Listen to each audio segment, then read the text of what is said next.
Hey, how's it going? How the hell are you? They let you in here? Alright, guys. The dad phrases are out of the way. Put your New Balances back in the cubby, because it's time to talk some Ravens. Still off season, but I'm still so hyped. I don't know what it is. It's like a drug. I just can't seem to stop it. It's what I imagine heroin feels like. You know? You know what it's doing to your body. I know what football does to my psyche. It makes me go a little crazy, but you know what? I keep coming back. Gotta get that hit, man. So today's episode, I'm gonna be talking about John Harbaugh's interview that he did at the CBA. It was like 48 minutes of content on there. So I just wanted to touch on some things that I felt were interesting. Just a few things that I thought were some quotable lines or something that's peel behind the curtain kind of stuff. So before I fully get into it, you guys need to hear something real quick. Yeah.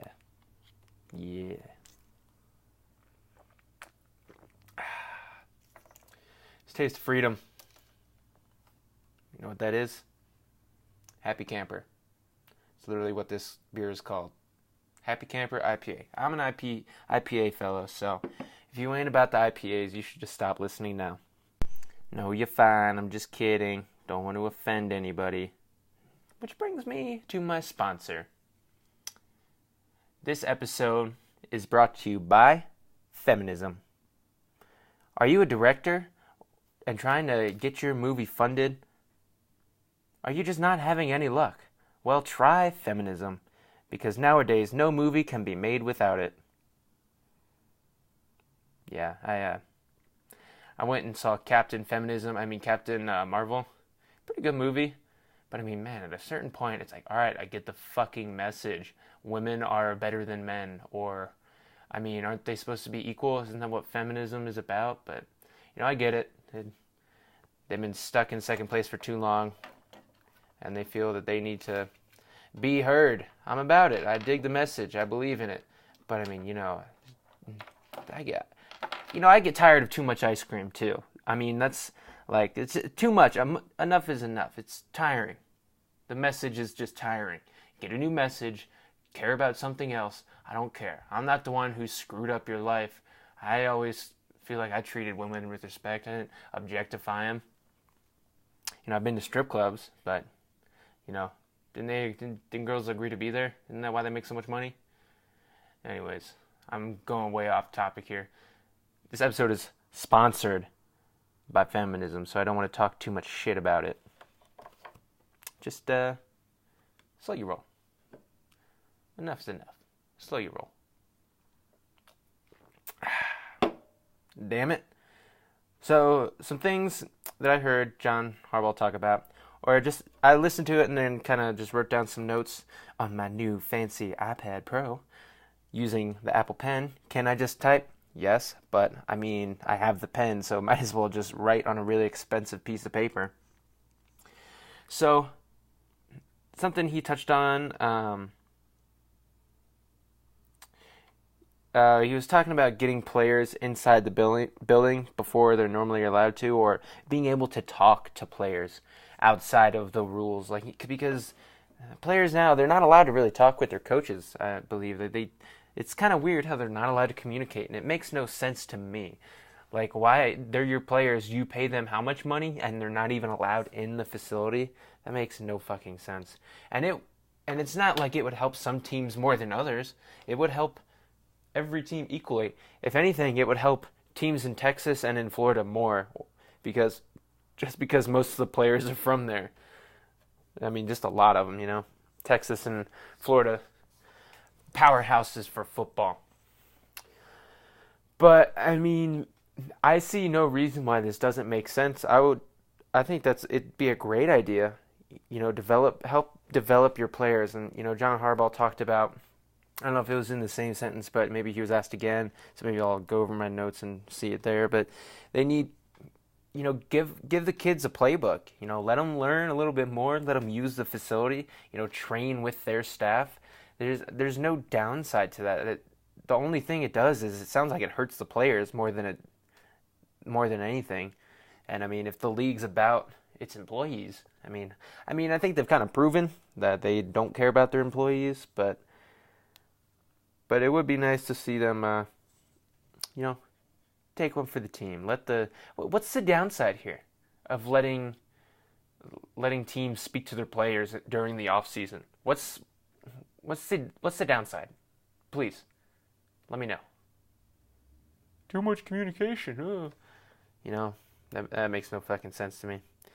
He talked about Lamar Jackson throwing down in Florida. I mean, that's cool. Not the only thing he's doing in Florida. He's also speeding and videotaping it. Great job, Lamar. Smart decision. That's going on the Wall of Fame. But, and then he said he's throwing with some of the receivers. Who? I don't know. He didn't say who. How does he know all this stuff when he's not allowed to talk to him? How does he know this stuff? Okay? How is he being informed when it's against the rules? John Harbaugh? Cheating much? Yeah. I'm on to you, motherfucker. I'm on to you. Better watch yourself. Y'all better watch yourself.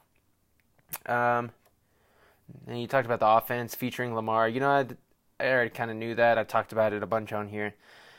So I'm not going to blast your ears off about how I think Lamar is going to be an MVP and the best in the whole fucking league ever throughout history of time. Lamar motherfucking Jackson.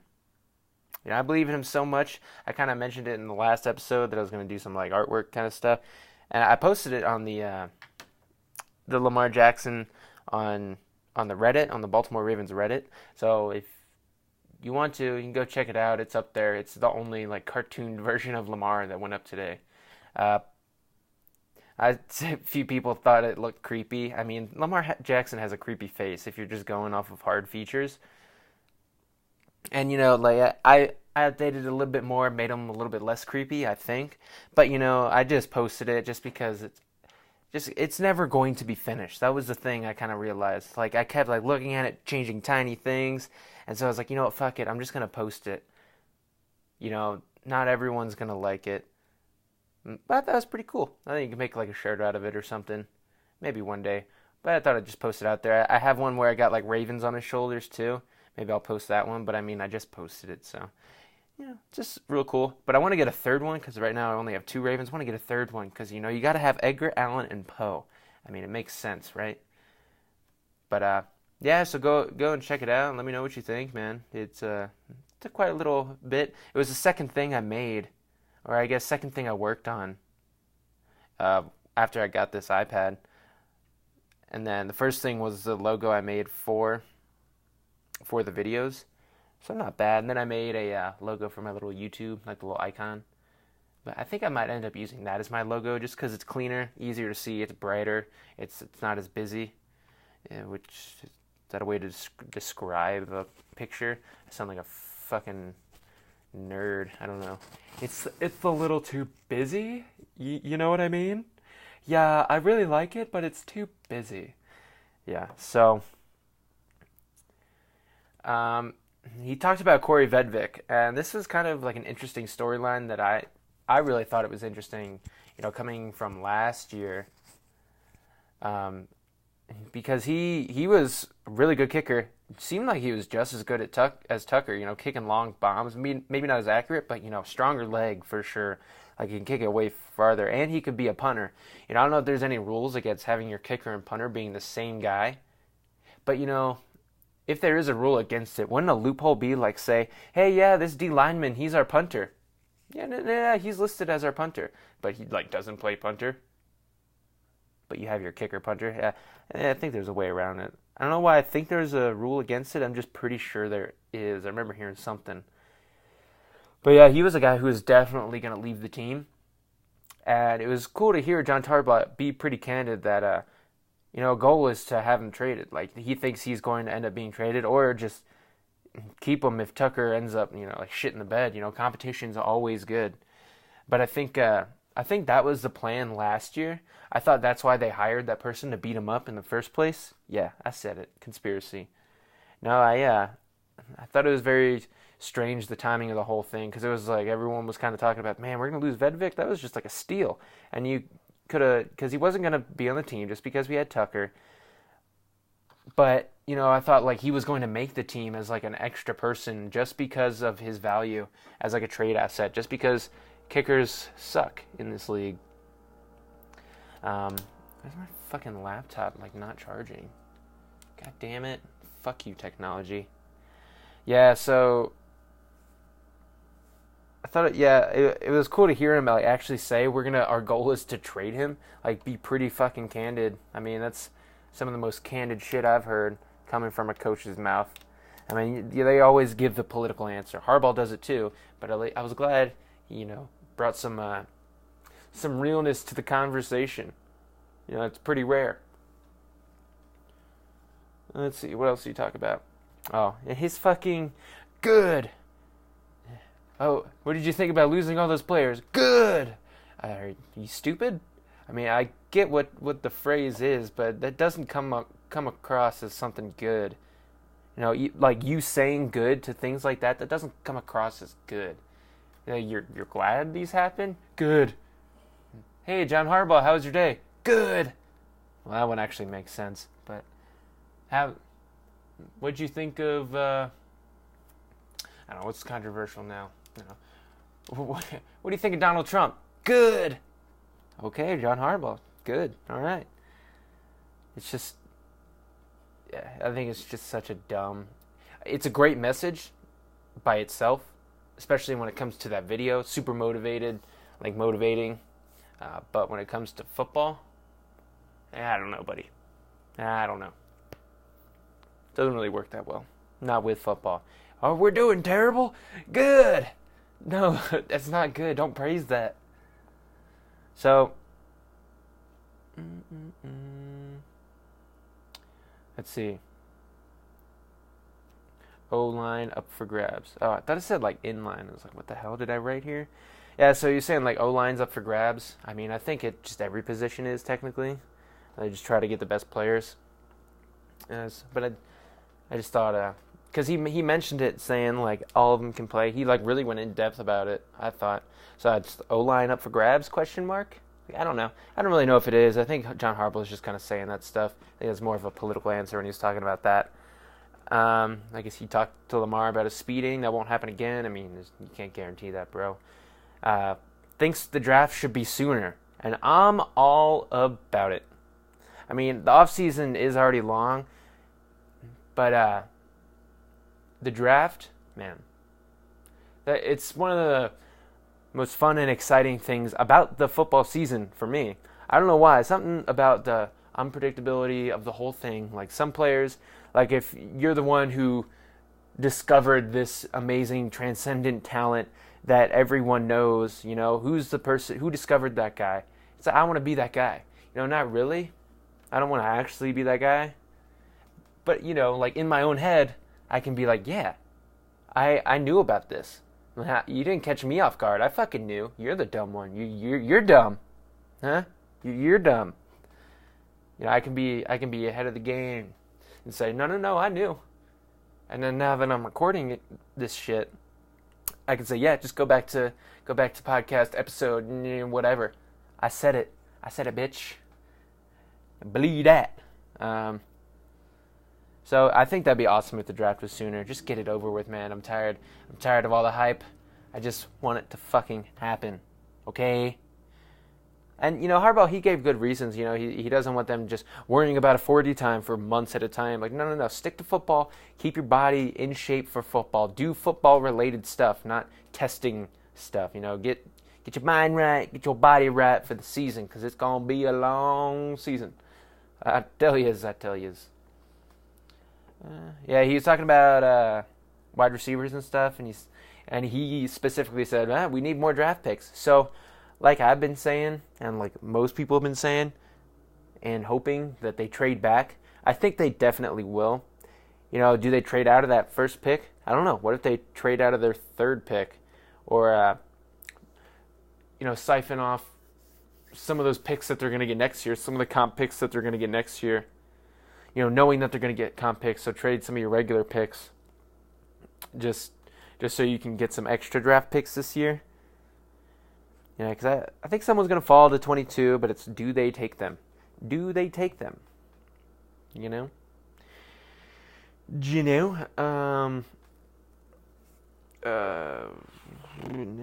Yeah, he's talked about the next generation of leaders, especially on defense. That's how a team should work. If your leaders leave, someone else has got to step up. I think Kenny Young is more likely to be a leader on defense than Peanut is as like the middle of the defense leader. But we still have Brandon Carr, Marlon Humphrey. He's only going to get better, become more of a leader. He shut down corner, lockdown, calling it. Well, he's already kind of done it, so I can't call that. And I think the Ravens, like when it comes towards leadership, they needed to draft leaders. They draft all of these they're really good kids, excellent in school. I don't know, they're just real boring players. Politically correct players. I want some motherfucking drama. I know it has the possibility of blowing up, but attitude, swag. I want players with swag. That's why I didn't hate the Lastly pick last year. I know coming out of the draft, everyone's talking about his hands because his hands are pretty spotty, and we saw that. But he plays with swag. And I like that. You need some attitude on the fucking field. Can we get that, please? Huh? Mr. DaCosta, can we get some attitude on the field there? Mr. DaCosta? Hey there. So as an old Jewish lady, we need some attitude on the field. Mr. DaCosta. He was talking about the Sky Judge, and he was saying that the coaches were 32-0. Like every coach agrees with it. So I guess it's going to be like similar to the way the AAF does it. I think that'd be great. And the points that he used were they're going to have the same view as a fan. Like even if you can't, like what it's going to do is it's going to grab the low-hanging fruit, like the really obvious stuff. And why wouldn't you do that? It really makes no sense. And he was kind of mentioning, the powers that be, some people don't want that to happen. Who? Why? What? Yeah. Who, what, when, where, and why. And sometimes why, even though I already said why. That makes no sense. Yeah, I don't see who would be against that. It's a conspiracy, man. That's what it sounds like. False flags, bro. You know about Tower 7? Huh? And he's kind of talking about, because if they don't have a skyref or do something about the pass interference calls being reviewable, I think that it's going to cause an issue. That's why I think it won't pass. But, the Sky Judge, he's thinking it will, and I kind of agree with him. But, when it comes to, those pass interference calls, he's talking about it a little bit. Even just the ability to challenge it, that's super important. But, because then at least, you save one of those challenges towards the end, just so you can use it on one of those phantom fourth quarter pass interference calls that always happens. And he was talking about, all these proposals, they're not new. These stuff that they're thinking about, it's just been brought to light because of last year's games, because of the way that the Saints and Rams game ended. You can't blame a game on one play, but one play can swing the whole game. You can't blame it, but you can, I don't know. You can't blame one play for you losing, but you can blame one play for your team winning, I guess. I don't know. It makes sense a little bit to me sometimes. I don't know. Shut up. He liked the idea of adding a shifty running back, and he kind of alluded to DeLance Turner. I really liked what DeLance did. I thought he had a different style, especially coming from Akron State, I think. So he was going up against nobodies. But, the skill was there, and once he got a chance to go up against some somebodies, he done had made something happen. I'll tell you what, boy, dude can run. And I really liked, if you want to see like some tape and some good breakdown as to why he was successful, check out Edgar Allan. He's a YouTuber, goes over tape, he does Ravens specific stuff, so it's pretty cool. Pretty cool there. It's pretty cool. Yeah, and I really liked Lance Turner. He was kind of like a home run threat. So that's why I kind of like Darrell Henderson in the draft, just because he's like the same type of player that Lance Turner was. Lance Turner's a little bit bigger though, and surprisingly excellent balance. Like that's not something like until you turn on the tape, and especially when I saw Edgar Allan break down the tape. It's excellent stuff. He talked about tight ends and corners. That's what the Ravens are. Like best two positions on the Ravens. He said corners and tight ends. I believe that. So I just wrote down on my notes, tight ends and corners equals Ravens, because it's true. And I think, with excellent coverage on defense, you can cause pressure at the defensive line. So if you have an elite corner, it helps your defense more than if you had an elite pass rush. So I think elite corners and elite tight ends / O-line, that's how you win. If you spend all your money on those two positions, I think you're more likely to win. If those are where your good players are. Just thinking. He talked about Justin Bethel adding something specific to special teams. He kind of saying something that I didn't really realize, because I do it all the time too, when you're talking about guys late in the draft, or just bring him in, he'll play special teams, and hears people say it all the time, because I'm pretty sure I've said it, bring him in, you can play special teams. And I guess it's just not that easy. I guess there's a lot to know about special teams. I guess you run down, hit somebody, stay in your lane. How many plays do you actually run? But, something I thought was interesting coming from a special teams coordinator in the past. So it's good to hear his expertise on this subject.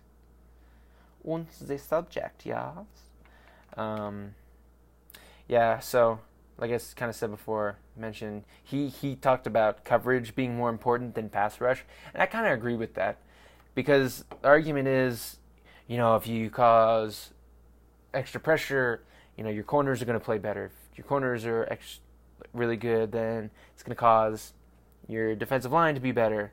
And I just think having elite corners, being able to cover, helps you more than being able to get to the passer. Just because so many of the quarterbacks can run around now, that it's not as important, and because quarterbacks get rid of the ball so quickly, so that they're either getting rid of the ball in half a second and you're not going to get to them, or they run around your original rush, and then you won't catch them. That's not always the case, but having good corners, when they do run outside, when the play breaks down, they can stay with their man. Which is, I think, the most important thing. Being able to stay with your mans. I'll tell you what. So, yeah, you get pass rush coverage, or coverage sacks. So, when everyone's covered for too long and the quarterback just continues to hold on to it. And then, I think it frees up more of the defense. I think that's what's the most important thing. Having good corners, it frees up everyone else on the defense to do some other things, sending blitzes or sending more people to help cover underneath, which is really important because we have trouble doing that.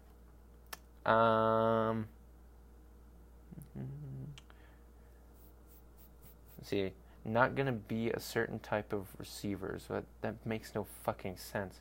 Oh, it doesn't make sense, but I know what I was talking about here. He was talking about, our offense, and not being as appealing to receivers, because he admitted, we're not going to throw as much as other teams, and he's saying so we're not going to get the high end diva type receivers, and I'm okay with that personally. I'm totally okay with that. Let's get the rise and grind fools, Yeah.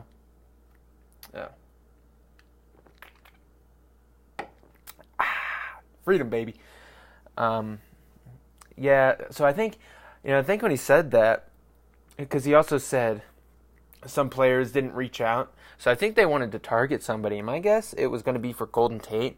And he probably just saw where the offense was going. Saw, everyone's seeing where this where the offense is kind of going, where it's going run heavy. So he probably didn't want to have any part in that.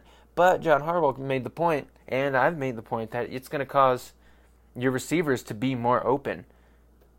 You know, we just have a real open receiver room. We accept everybody here.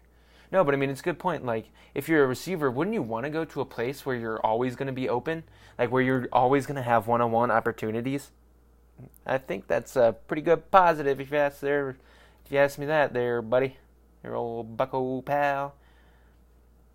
Yeah. And he talked about like sending players to the AAF while still under contract, and he was all for it. And I think that'd be really cool. You know, have like players on your practice squad, or even expand the practice squad, which is what I think they should do. Or have designated, like, you can't take these guys from us. Expand the roster. I don't see why make a whole other league when you could just expand the roster. I mean, I get it. I enjoy the AAF. You know, that one week I watched it, but I mean, it's good to get some players who just didn't have the opportunity, or they're late bloomers. I mean, you're in the NFL, so in general, you're not late bloomers, but maybe when it comes to, you make a position change and you don't get it quite right away, but you will get it eventually. You know, before you wouldn't have a chance, but now you can go to the AAF, prove yourself, and then come into the league. So I wonder which players from the AAF are actually going to get into the NFL, because I think it's only going to take this one season. Is someone going to fuck up and sign Trent Richardson? I don't know. I don't know. And then more when he started talking about the offense a little bit more, and he was saying that big plays are a part of the offense. It's just, it comes with the territory of being a very run-heavy team. All of your passes, since you don't make many of them, you try to make them count, and they just happen to, just because the coverage isn't going to be as stingy, because there's just not as many lock-up corners when it comes to other teams around the league. Yeah. So those are just some things that I noticed. So actually, talking about that a little bit more, I kind of mentioned that before. I really like, where this offense is going to be headed, as to what they've been saying, run heavy, and then you have the ability to hit that big play, where you can, if you do one thing pretty good, you're not hitting home run balls every game. You're just like, you're running the ball. If you can get 5 yards every play, being really good at that, it's not going to get you the points, but what that does is it gives you the ability to really scheme something up. They will have, if they stick to a run first, they could really scheme something up for those big play abilities. So all game, if they need a big play, they're like, hey, remember that thing we practiced? Let's do it. Let's hit the old fumble rooski there, Why aren't there more fumble rooskies? Come on. We need some new trick plays around the NFL. I'm tired of the fucking Philly special. Cheesesteaks are good and all, but I've had enough. Bitch. Yeah, so that's going to do it. If you like the show, support it by just supporting it, I guess. Comment on it, like it, rate it. Just enjoy it. If you have like a lot of money and you want to give me some for this content, that's cool too. I'm doing it for free. Actually not. I'm technically paying money for my RSS feed. That's how I post it to all the different podcast things. Yeah, so if you're on YouTube, just letting you know, this is available on other podcast platforms. iTunes, Google Play, Spotify, Stitcher. I think I'm missing one. iTunes, if I didn't say it already. It's pretty much available everywhere, and on YouTube, just because it. But I just like listening to podcasts on an actual podcast app. I like being able to close my phone and put it in my pocket, or look at something else on my phone. But that's just me. I'm kind of weird, so. Yeah. If you want to send me some money, hit me up on Venmo at CSR Pod, spelled CSRPOD. Or if you got any questions, comments, or concerns, you can send me an email at csrpod@gmail.com. That's spelled CSRPOD. Working on my voices. I feel like I should do a voice for this. I shouldn't just use my regular voice. Hi, how the hell are ya? Welcome to Craven Some Raven. Nah, it's not that good. Welcome to another episode. Just talk real low. Smooth jazz station type. Hi, welcome to Craven Some Raven. And in this episode, I'm going to talk football. Damn, that sounded sexy. Watch out, ladies. So yeah, that's going to do it. I'll talk to you again, or speak to you. I'm not going to be talking to you. I'm going to be talking at you. So, see you in the next episode. And go Ravens! Hi, hi!